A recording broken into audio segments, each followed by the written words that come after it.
एक सेठ जी थे, उनका एक ही बेटा था और वो सेठ जी इतने बड़े आदमी थे, इतने बड़े आदमी थे कि 100-200 तो नौकर घर में काम करते थे। हाँ, सोने की थाली में भोजन करते थे, सोने का पलंग भी था उनके पास, गद्दे तो मखमल के ही थे। उनके घर में बड़ी 5-5 करोड़ की गाड़ियां लाइन से खड़ी रहती थी, जब चाहे जिस पर। बड़ा कारोबार था, 50 तो फैक्ट्रियां थी, करोड़ों रुपए की रोज की इनकम थी, करोड़ों रुपए रोज आते थे, बहुत पैसा था। 5-5, 10-10 करोड़ के हीरे की अंगूठियां उनके उंगलियों पर थी, मतलब आलीशान जिंदगी थी। अब बताओ, उनका एक बेटा था, बढ़िया सुंदर सी पत्नी थी, बढ़िया सुंदर सी जिंदगानी थी, कोई कमी नहीं। अब ये बताओ कि ये आदमी कहां है? इसी को बोलते हैं स्वर्ग का सुख। खाने को बढ़िया 56 भोग, रहने को बढ़िया कोठी और गाड़ियां हैं, पत्नी है, परिवार है, कोई कमी नहीं, नौकर चाकर हजारों। स्वर्ग में है ये आदमी, इसी को बोलते हैं स्वर्ग की जिंदगी। यही स्वर्ग है। यहां कहा ना, मां कपिल भगवान ने कहा अत्रैव स्वर्गः अत्रैव नरकः। देखिए, यही स्वर्ग की फीलिंग है, स्वर्ग की फीलिंग यही है। अब चलते हैं नरक की फीलिंग की ओर। अब सुनिएगा आगे। ये आदमी अभी कहां है? स्वर्ग में। अब देखना क्या होता है। करवट ली, समय ने करवट लिया और इसका जो बेटा था एक ही, अभी 30 वर्ष का हुआ था कि किसी एक्सीडेंट में इसके बेटे की मृत्यु हो गई।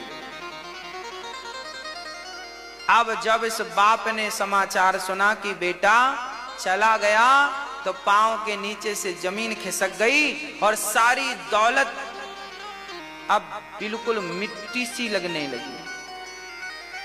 और बस वो आदमी बिस्तर पर पड़ा और बेटा बेटा बेटा बेटा कहां हो, कहां हो, कहां हो।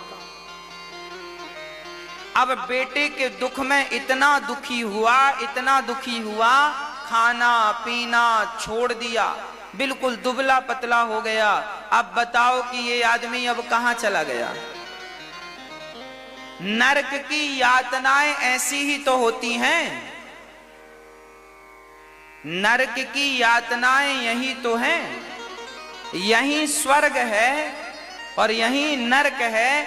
आप यदि अपने जीवन में खुश हैं तो आप स्वर्ग में हैं, और आप यदि अपने जीवन से असंतुष्ट हैं, दुखी हैं, तो आप ही तो नरक में हैं। यही तो नरक है। अब आपको डिसीजन लेना है कि आप अपने आप को स्वर्ग में रखना चाहते हैं या नरक में। इसलिए कहता हूं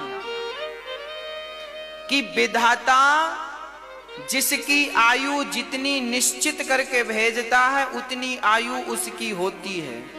उसके बाद एक श्वास भी नहीं आप और हम ले सकते। इसलिए संसार के लोगों से मोह करोगे तो अंत में रोना ही हाथ लगेगा, चाहे बेटा हो, बेटी हो, पत्नी हो, पति हो।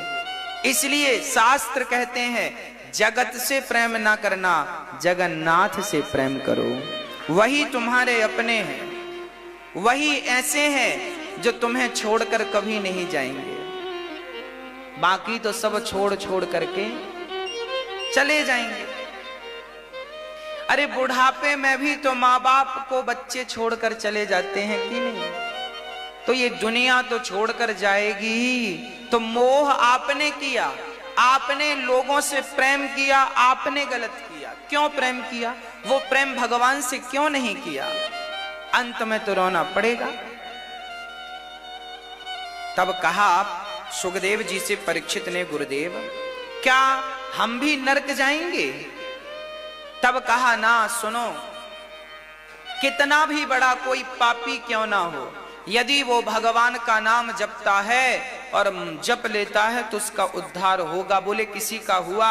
हाँ, कान्यकुब्जे ध्वजः कश्चित् दासीपतिरजामिलः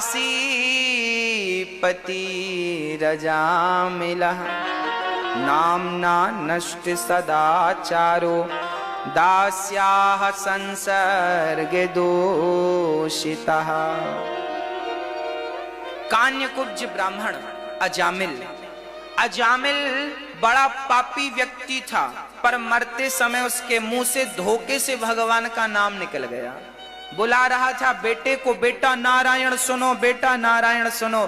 बेटे ने नहीं सुना, परमपिता परमात्मा ने सुन लिया और विमान भेज दिया, और अजामिल भगवान के धाम को केवल नाम के बल पर पहुंच गए। इसलिए नाम कभी मत बिसारिएगा, यही सबका सहारा है।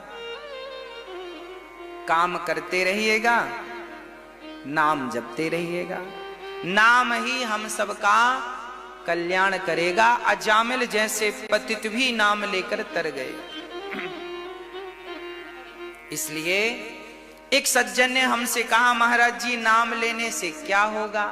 एक मैया हमारे पास आई, गुरुजी हम बड़े दुखी हैं, बड़े। हमने कहा मैया आधा घंटा घर पे कीर्तन किया करो, आपका सारा दुख चला जाएगा। क्या जपे महाराज? हमने कहा नारायण नारायण नारायण, श्रीमन नारायण नारायण नारायण जपा करो, खूब प्रेम से जपा करो। श्रीमन नारायण नारायण जपा करो। श्री राम जय जय राम जपा। अरे महाराज जी कुछ और बताओ। हमने कहा फिर दूसरा उपाय है। बोली क्या? हमने कहा कुएं में कूद जाओ।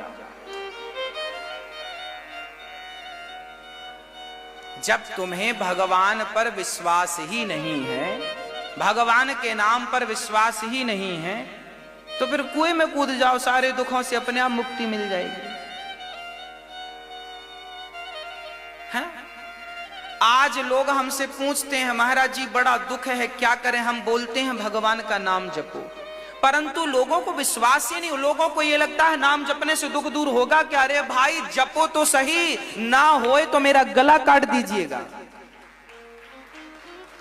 भगवान का नाम, धर्म अर्थ काम मोक्ष, क्या तुम्हें चाहिए? भगवान का नाम सब कुछ देने की सामर्थ्यता रखता है। ये भगवान का वही नाम है ना, जिस नाम पत्थर पर ये नाम लिखा गया तो पत्थर भी पानी में डूबे नहीं। अरे ये वही नाम है जिस नाम ने पत्थर को नहीं डूबने दिया। क्या वो नाम आपको डूबने देगा? विश्वास से जपो तो सही। आधा घंटा घर में कीर्तन करो तो सही, फिर देखो आपके घर की दरिद्रता, आपके घर का कष्ट कैसे नहीं जाता।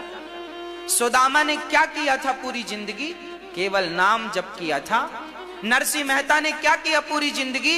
केवल राधे कृष्ण राधे कृष्ण। नरसिंह मेहता यही नाम जपते हैं, केवल राधे कृष्ण राधे कृष्ण नाम ही जपा। मीराबाई ने क्या जपा? मेरे तो गिरधर गोपाल, वो तो गिरधर गोपाल गिरधर गोपाल गिरधर गोपाल गिरधर गोपाल गिरधर गोपाल गिरधर गोपाल गिरधर गोपाल जपती थी। चैतन्य महाप्रभु ने क्या जपा पूरी जिंदगी में? हरे राम राम राम हरे हरे, हरे कृष्ण कृष्ण कृष्ण हरे, यही जपा पूरी जिंदगी में।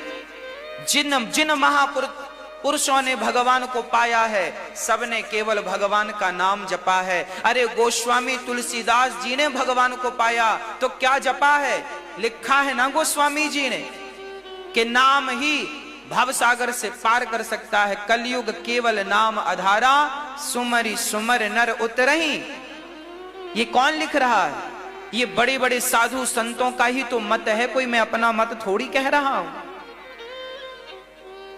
अंत में निकला यही परिणाम, राम से बड़ा राम का नाम, राम से बड़ा है राम का नाम। इसलिए नाम जप लो मेरी मां, यही सार है। समझो, अजामिल जैसा पापी नाम जपा तो भवसागर पार कर गया।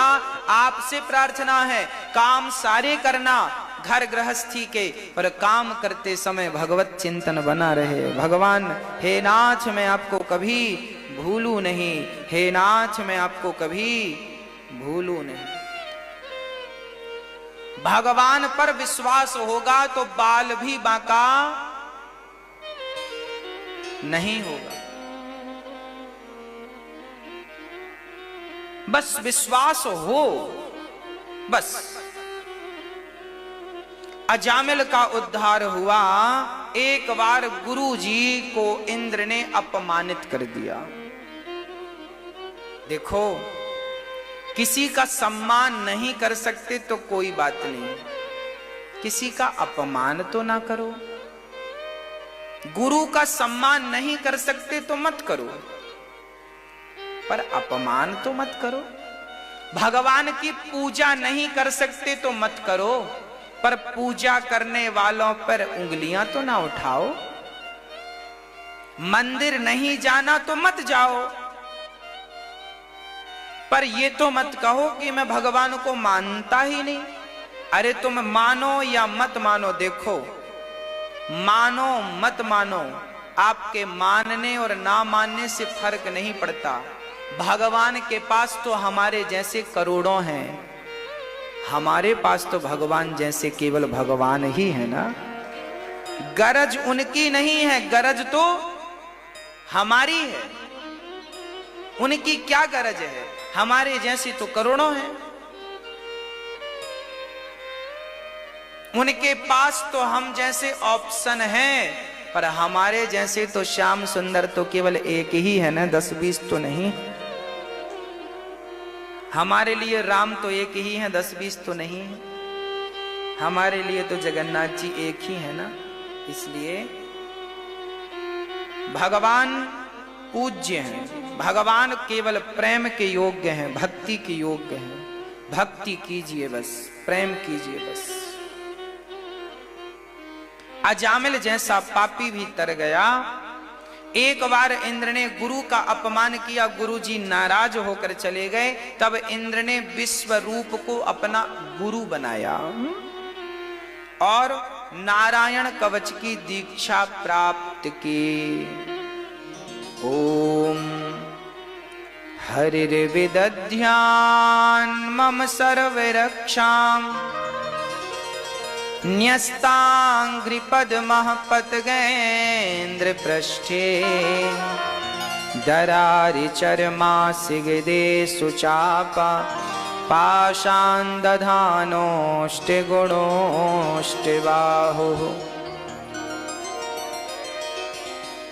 विश्वरूप ने जब नारायण कवच की दीक्षा दी, आपको भी नारायण कवच का पाठ करना चाहिए। भागवत के षष्ठ स्कंद के 8वें अध्याय में नारायण कवच है। जो भी इसका पाठ करता है उसका कल्याण होता है। इसलिए आपको भी नारायण कवच का पाठ करना चाहिए, बच्चों को कराना चाहिए। नारायण कवच याद कराओ बच्चों को, पाठ करें। वो चलते फिरते ना एक पाठ दिन में कर लें रोज का। राम रक्षा स्तोत्र का पाठ कराओ, गणेश अथर्वशीर्ष का पाठ कराओ, हनुमान चालीसा का पाठ कराओ बच्चों को। सूर्य भगवान का अर्घ बच्चों से करवाओ, जल दिलवाओ। इंद्र ने विश्वरूप को गुरु बनाया। विश्वरूप के कृपा से इंद्र सारा राज्य फिर जीत गए दैत्यों से और यज्ञ कराया गुरुजी ने। तो गुरुजी का सिर इंद्र ने काट दिया, क्योंकि उन्होंने राक्षसों को धोखे से आहुति दे दी। अब जब इंद्र ने गुरु को मारा तो इंद्र को ब्रह्म हत्या लगी। इंद्र ने अपनी हत्या 4 लोगों में बांट दी, स्त्री में, जल में, पृथ्वी में और वृक्ष में। विश्वरूप के पिता त्वष्टा मुनि ने यज्ञ किया, वृत्तासुर प्रकट किया। वृत्तासुर इंद्र से युद्ध करने आए और इंद्र ने उन्हें युद्ध में मार डाला दधीची ऋषि की हड्डियों के वज्र से। पर मरते समय वृत्तासुर ने भगवान की बड़ी अद्भुत स्तुति की। अहम हरे तब पादैक्यमूला दासानुदासो भवेतास्मि भूयः। मनः स्मरेता सुप्तेर्गुणास्ते गृणीत्वा कर्म करोतु कायः नानाके पृष्ठं न च पारमेष्ठ्यं न सार्वभौमं न रसाधिपत्यम् न योगसिद्धिरपुनर्भवं वा समञ्जसत्वा विरहैकाङ्क्षे।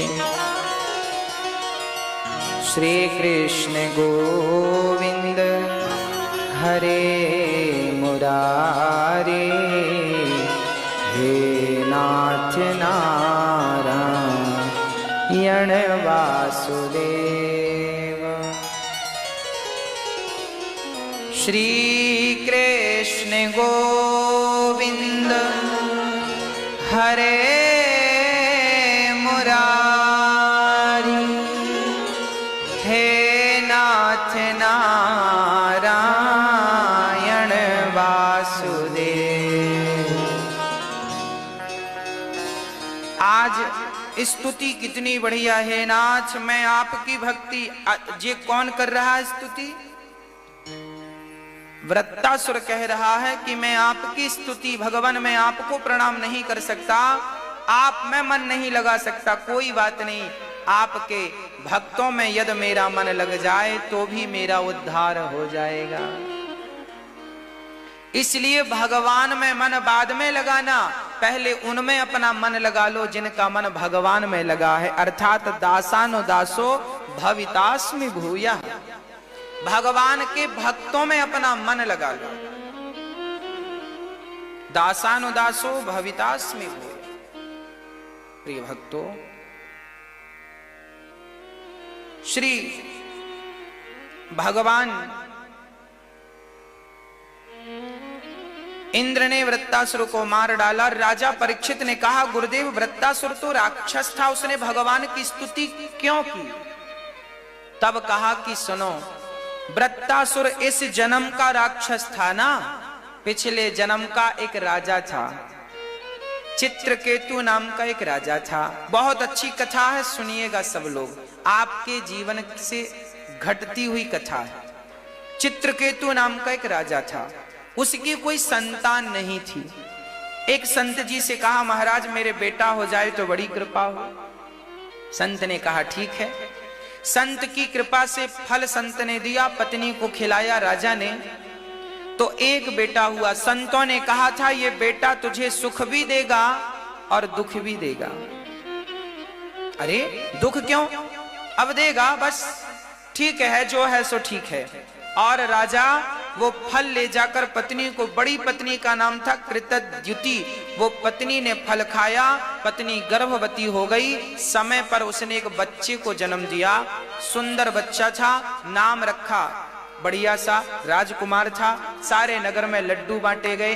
अभी 5 साल का बच्चा हुआ, पिताजी कहता, माँ माँ कहता, गांव नगर के लोग बड़ा प्यार करते। अच्छा, राजा की बहुत सारी पत्नियां थीं और बच्चा एक पत्नी को हुआ तो बाकी स्त्रियों के अंदर जलन होने लगी और जलनवश उन स्त्रियों ने उस बच्चे को जहर दे करके मार डाला।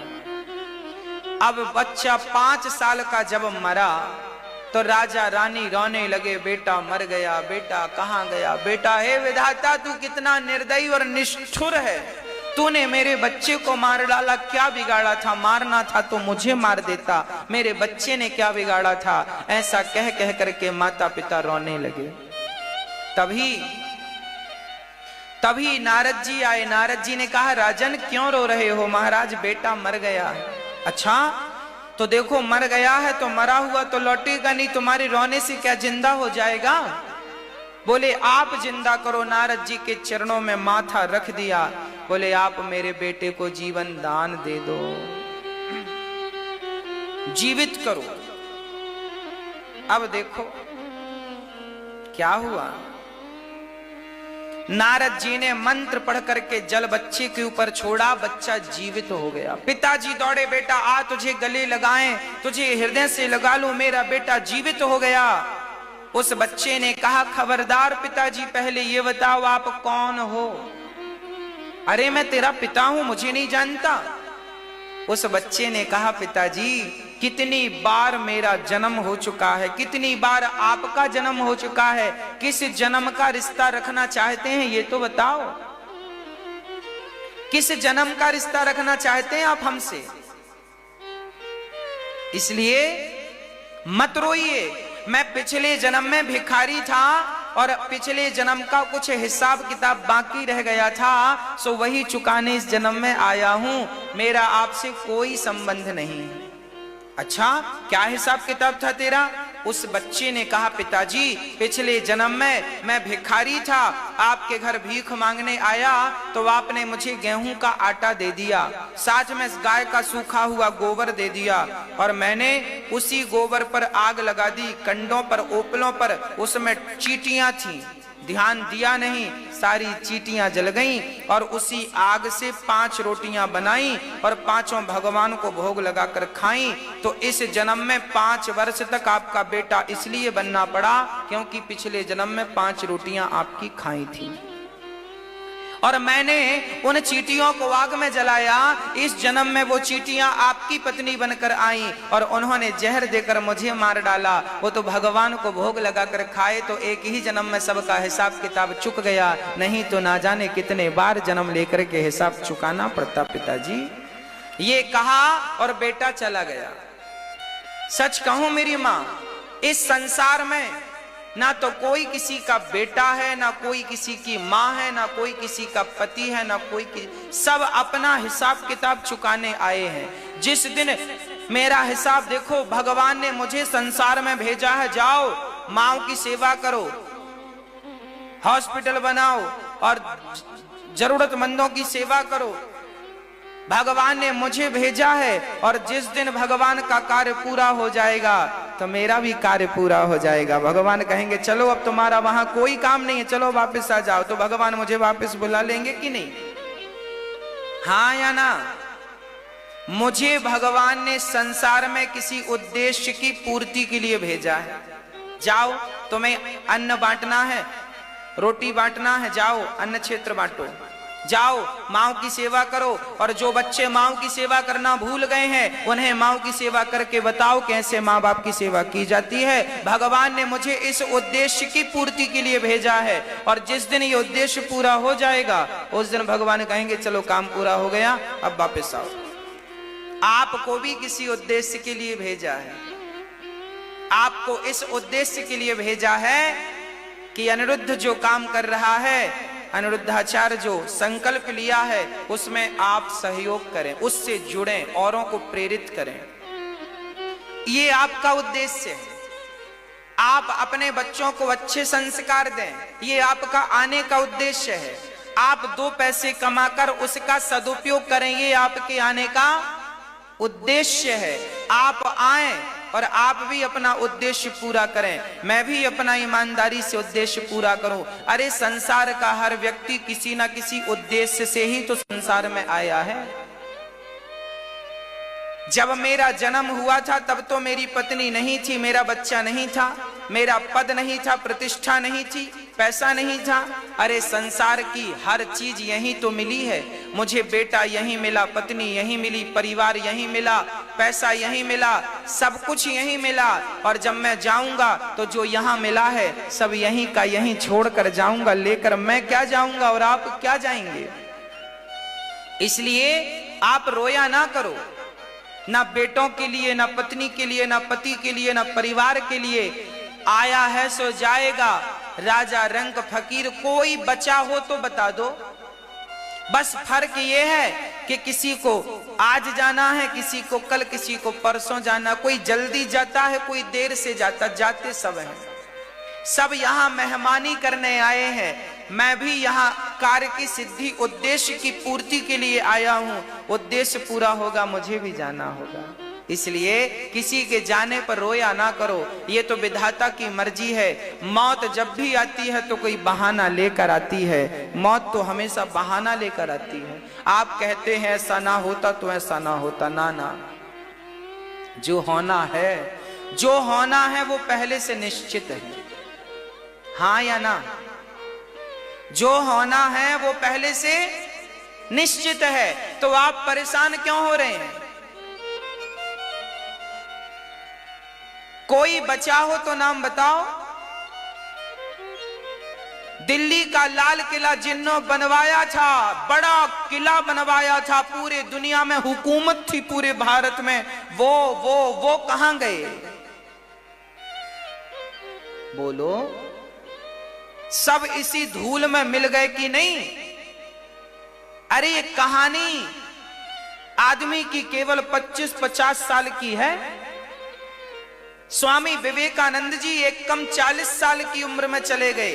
आद्य शंकराचार्य जी एक कम 30 साल की उम्र में चले गए, 29।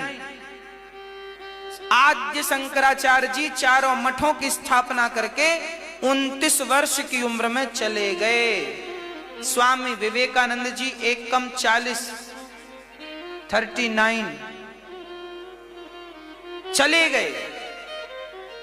झांसी की रानी 23 साल की उम्र में मर गई, पर आज तक जिंदा है हम सबके भीतर। झांसी की रानी 23 ईयर, 23 वर्ष ओनली, 23 साल की लड़की अपना नाम अमर करके चली गई।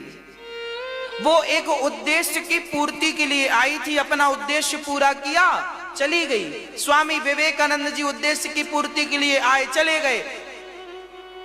रामकृष्ण परमहंस विवेकानंद जैसे शिष्यों को बनाने आए, उद्देश्य पूरा किया, चले गए। गोस्वामी तुलसीदास जी आए, रामचरितमानस लिखी, चले गए। सूरदास जी आए, सूर पत्रिका लिखी, चले गए। उद्देश्य की पूर्ति करी, हमें शिक्षा दी, और अरे भाई आओ काम करो और जाओ, यहां कब तक रहोगे? कौन बचा है?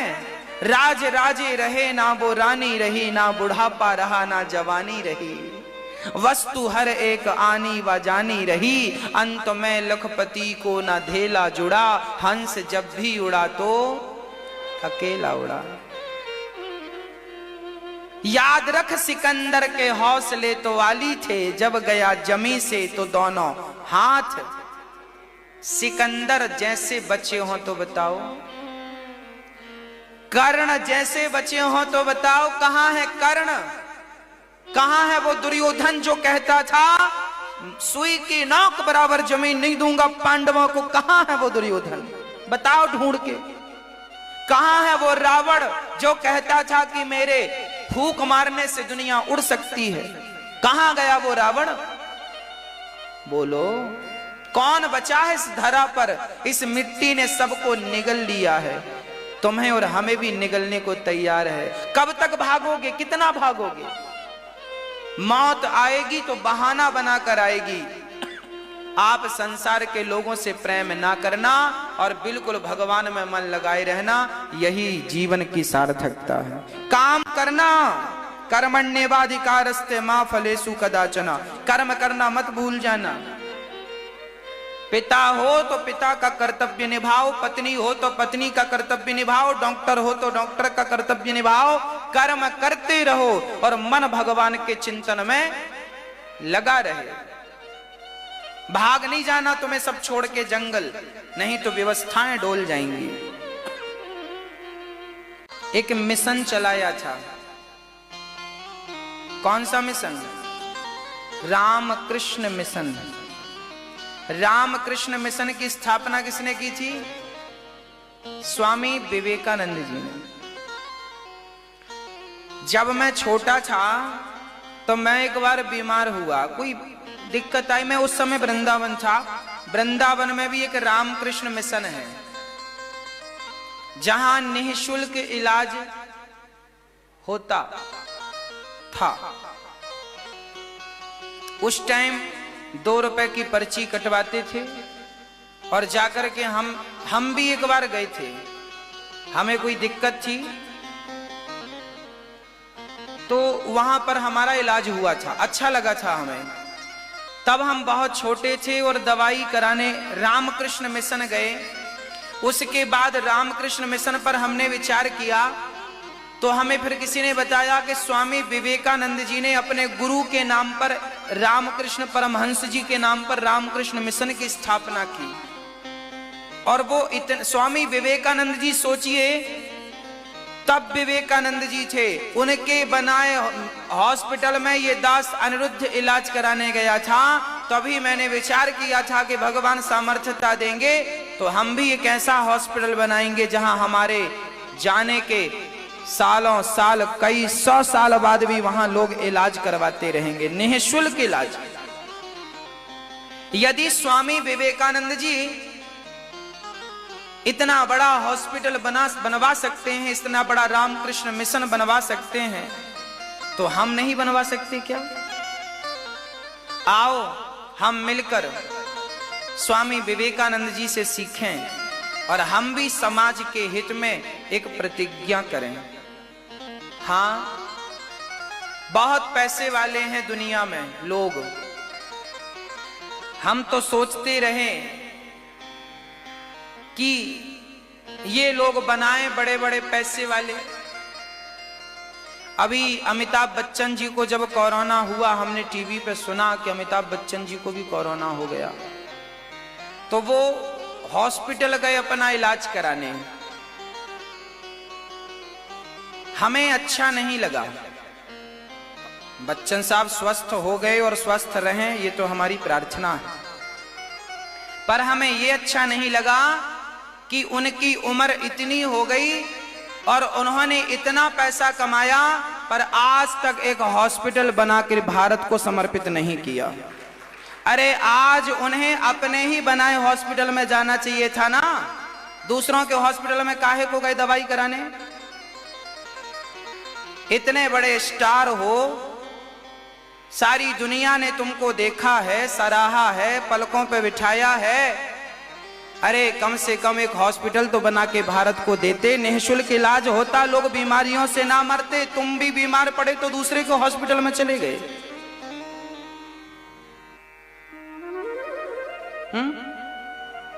बताओ, क्या पैसों की कमी है इनके पास? यदि बच्चन साहब सुन रहे हैं तो आप अभी संकल्प लें कि आप भी एक ऐसा हॉस्पिटल बनाएं जहां जरूरतमंदों का निःशुल्क इलाज हो। दे जाइए ना, मर जाएंगे हम सब, सारा पैसा धरा का धरा रह जाएगा।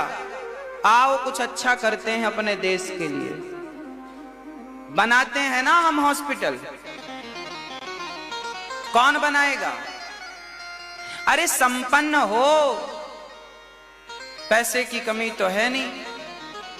अच्छा बताओ, क्या नहीं बनवा सकते थे ये? क्या हजार यदि ये दास अनिरुद्ध आपसे भीख मांग मांग कर रोज 100 मरीजों का इलाज करवाता है तो ये नहीं करवा सकते थे क्या? करवा सकते थे, पर कहते हैं ना, ये सब करने के लिए दिल बड़ा होना चाहिए। हाँ, शरीर की लंबाई ज्यादा होने से दिल बड़ा नहीं होता, दिल तो भगवान जब चाहेंगे तो ही बड़ा होगा। हाँ, इसलिए हर अमीर को सेवा में लगना चाहिए, लगाना चाहिए।